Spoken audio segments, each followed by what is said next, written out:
Buttonholes.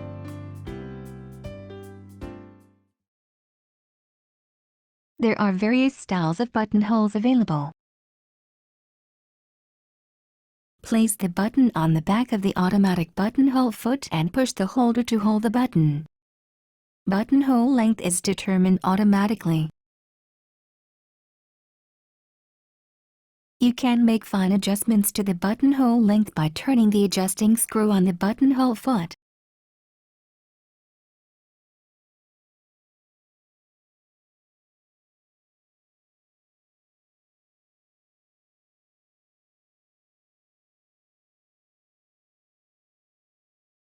Press the lockout key. Raise the foot with the foot lifter. Press the lever on the back of the foot holder and the presser foot will drop off. Place the buttonhole foot under the foot holder so the pin on the foot lies just under the groove on the foot holder. Lower the presser foot lifter to lock the foot in place. Raise the foot with the foot lifter. Draw the needle thread to the left through the hole of the foot.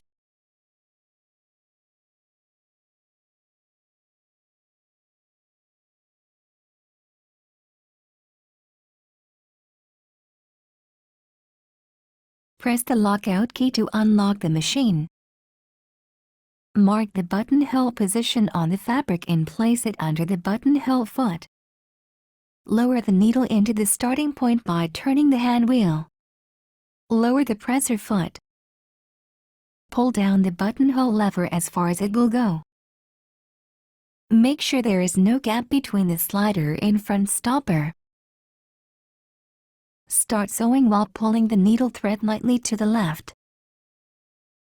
After several stitches, free the needle thread and continue sewing.